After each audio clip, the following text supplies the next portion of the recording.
16 নম্বর আয়াত থেকে সামান্য তেলাওয়াত করেছি। তেলাওয়াতকৃত আয়াতের ব্যাখ্যার আগে কিছু বিষয় আমাকে আপনাকে জানতে হবে। প্রথম কথা হলো, কোরআনে কারীম সকলের জন্য।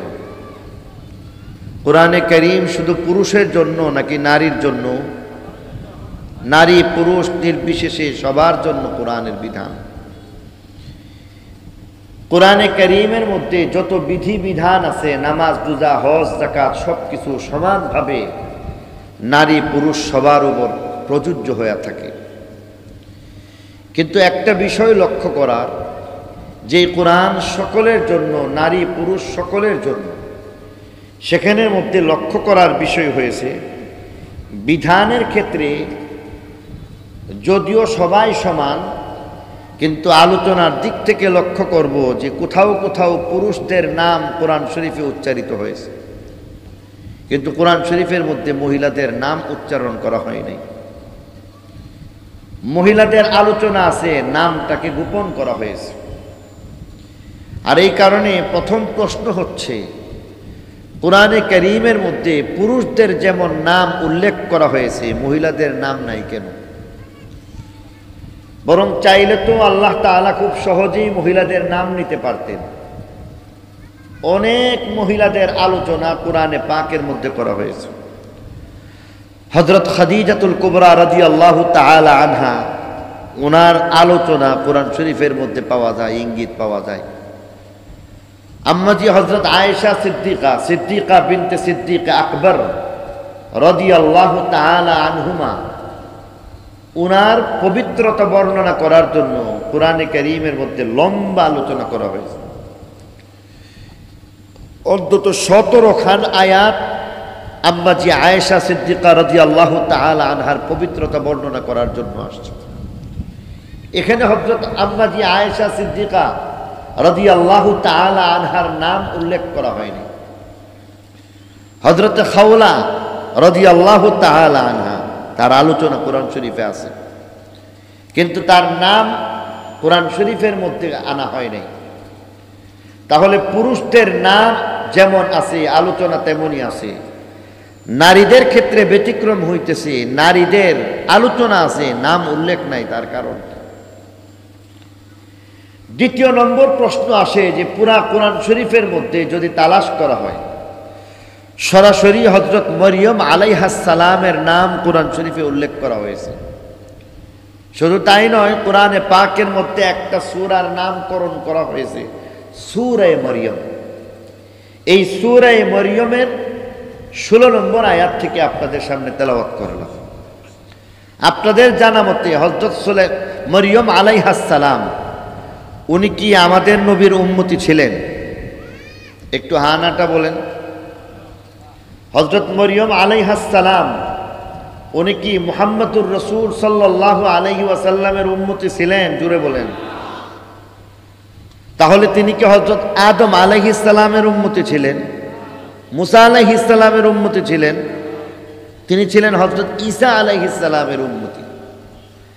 কারণ তিনি হযরত ঈসা আলাইহিস সালামের আম্মা, পক্ষান্তরে তার উম্মতি। কুরআন শরীফ আল্লাহ রাব্বুল আলামিন হযরত মুসা নবীর উপর নাযিল করেছেন না ঈসা নবীর উপরে? প্রশ্নের উত্তর দেন।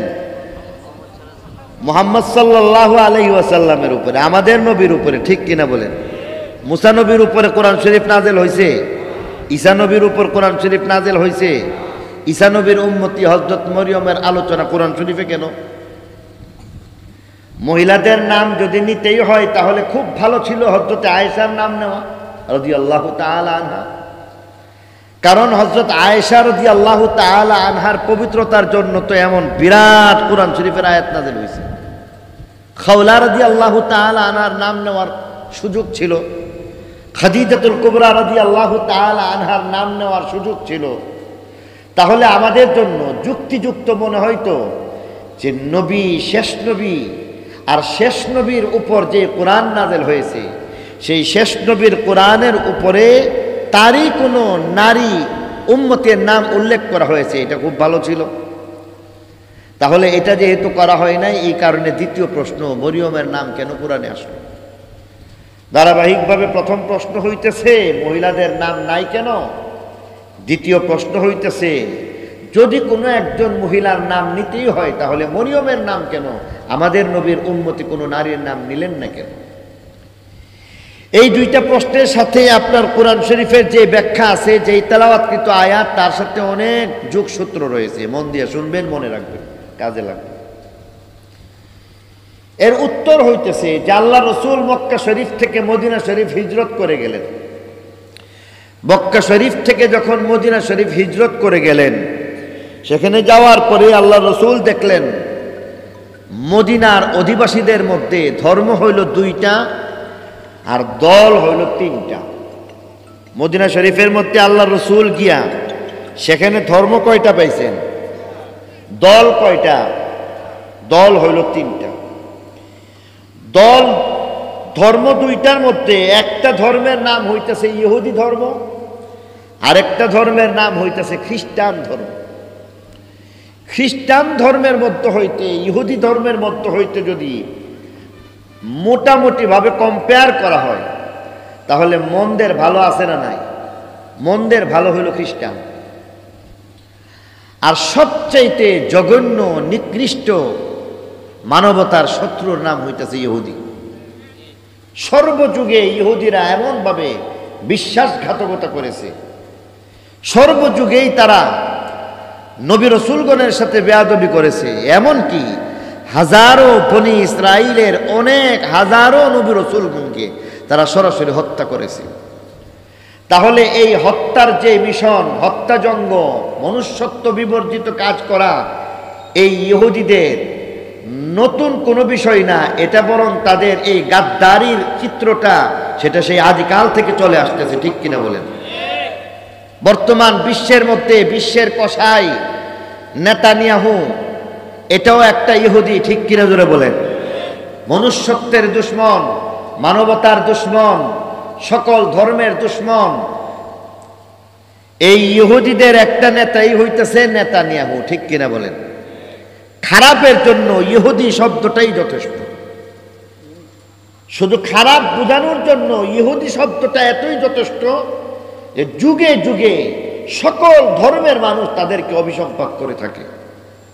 বর্তমান বিশ্বের মধ্যেও যদি তালাশ করা হয় তাহলে দেখবেন ধর্মীয় দৃষ্টিকোণ থেকে যাচাই বাছাইয়ের পরে একটা পরিসংখ্যানের মধ্যে দেখা গেছে ইহুদি এটা যেমন মুসলমানদের দুশ্মন, খ্রিস্টানদের দুশ্মন, হিন্দুদের দুশ্মন, বৌদ্ধদের দুশ্মন, যত ধর্ম আছে সকল ধর্মের একচ্ছত্র দুশ্মন যদি এক বাক্যে বলতে হয় তার নাম ইহুদি।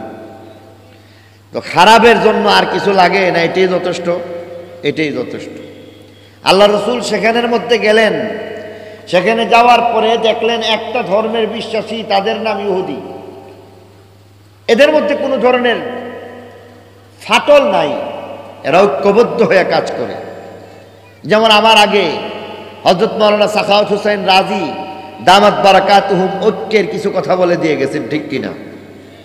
এই ঐক্য যেখানে মুসলমানদের মধ্যে থাকা দরকার সেখানের মধ্যে মুসলমানদেরকে বিভেদ সৃষ্টি করে এবং এদের মধ্যে ঐক্য প্রতিষ্ঠা করার দিক থেকে ইহুদিদের জুড়ি নেই।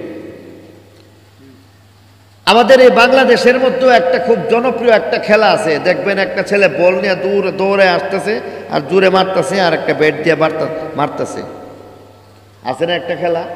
এই খেলাটার নাম ক্রিকেট খেলা। আপনাদের জানা মতে বলুন তো, ইহুদি যারা আছে ইসরায়েলের কোনো টিম আসেনি আপনাদের জানা মতে? বলেন তো, ইসরায়েলের কোনো টিম নাই। বরং আধুনিককালের দীর্ঘদিন পর্যন্ত, অর্থাৎ আমার জানা মতে এই শতাব্দীর শুরু পর্যন্ত ইহুদিদের কোনো টিম ছিল না।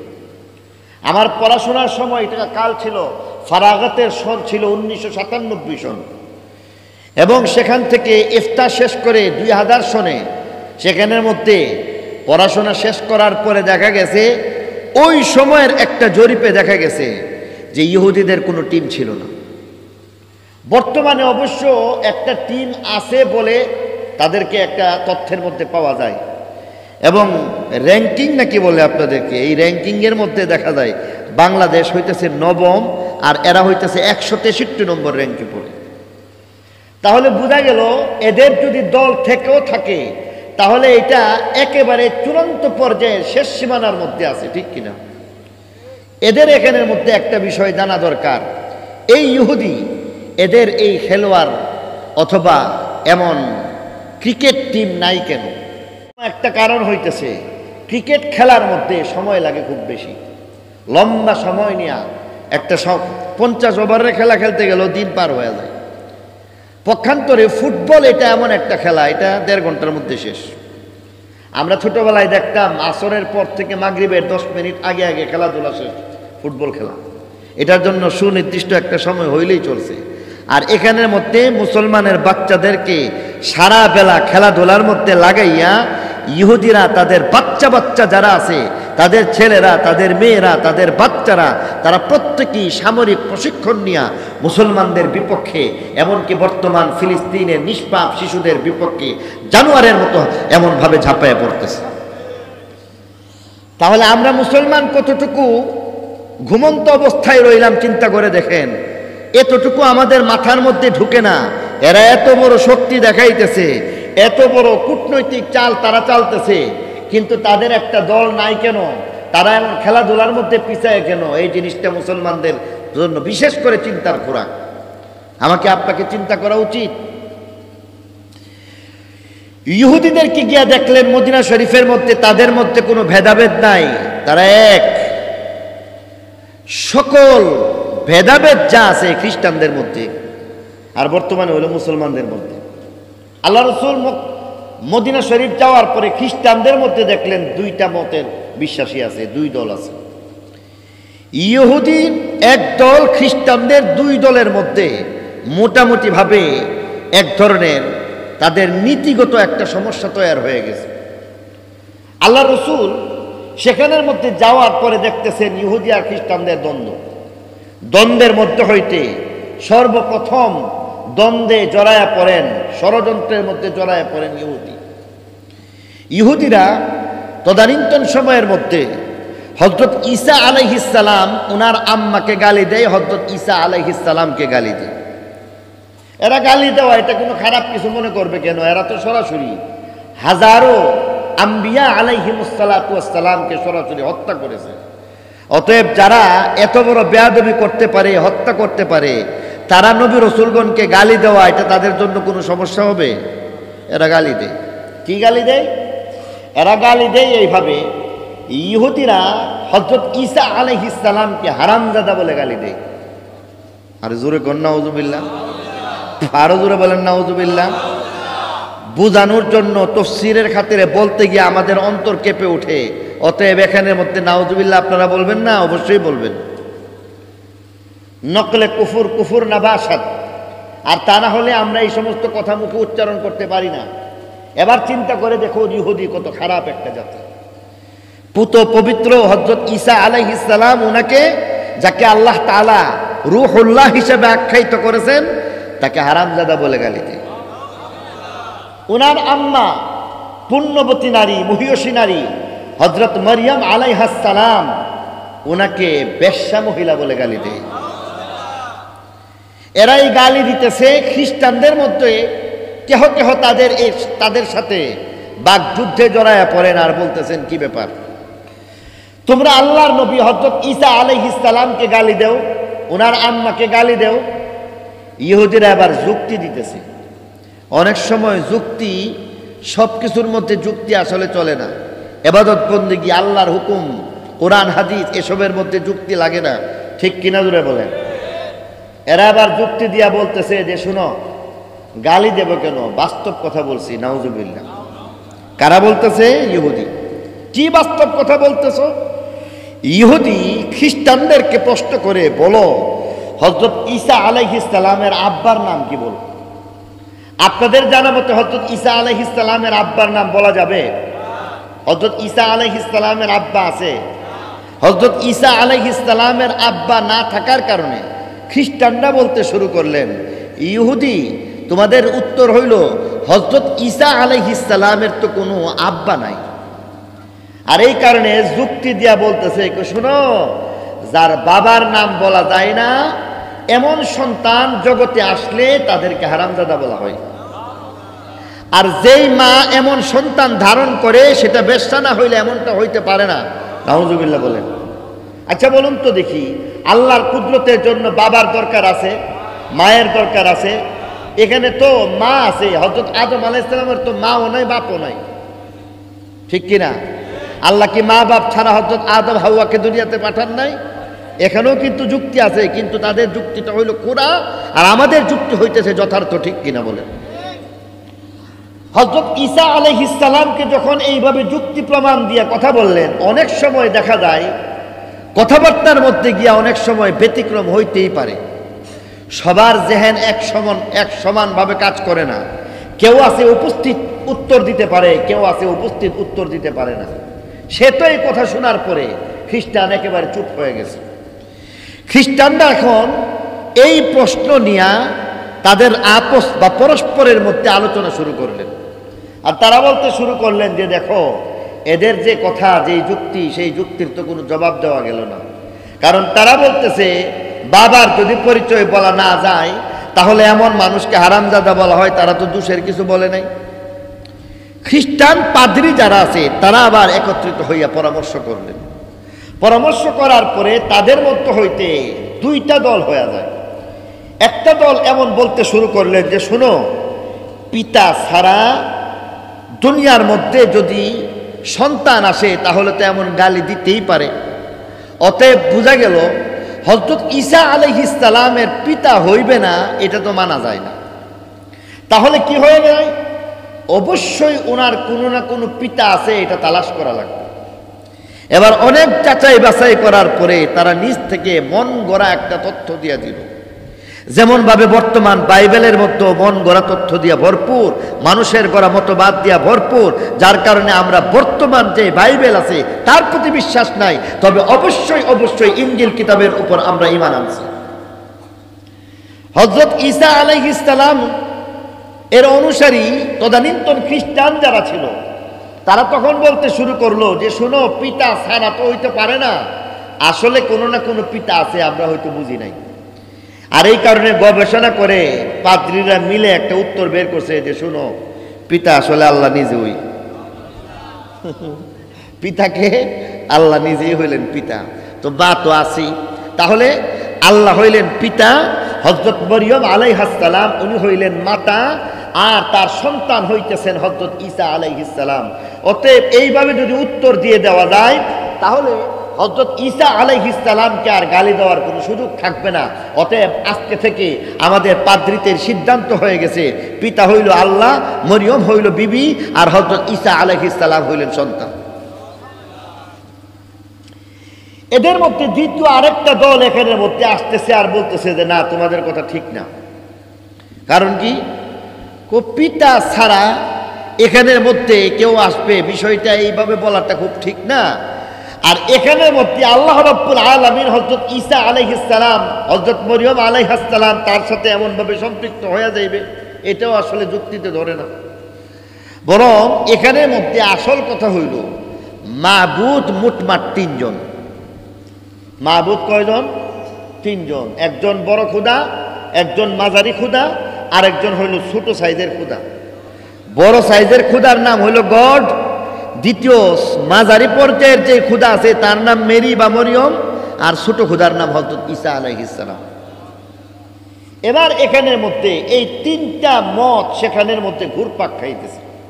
আল্লাহ রাসূল সেখানের মধ্যে যখন গেলেন, তো যাওয়ার পরে দেখতেছেন খ্রিস্টানরা গালি দেয়, এটা একটা মত, এরা হারামজাদা বলে, এরা হযরত ঈসার মাকে বেশ্যা বলে আখ্যায়িত করে। দ্বিতীয় মত খ্রিস্টানদের হইতেছে, যেখানে তারা হযরত ঈসা আলাইহিস সালামকে ছোট খোদা এবং তার মাকে খোদা মনে করতেছে, আল্লাহর সাথে সাথে মোটমাট তিনজন খোদা মনে করতেছে। তিন নম্বর আরেকটা দল হইতেছে যারা আসলে খোদা মনে করে না, বরং তারা মনে করে আল্লাহ হইলেন মা, আল্লাহ হইলেন একজন পিতা, আর তার সন্তান হইল হযরত ঈসা এবং মরিয়ম হইলেন বিবি। এবার বুঝে থাকলে বলুন তো দেখি, এই তিনটা মতের মধ্যে কোন মতটা সঠিক? কোন একটা কি সঠিক? যারা হযরত ঈসা আলাইহিস সালামকে গালি দিল এরা কি সত্য পথে আছে?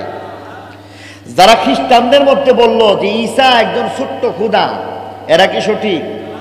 যারা এই কথা বলতে চায় হযরত ঈসা আলাইহিস সালাম আল্লাহর সন্তান, এরা কি সঠিক? তাহলে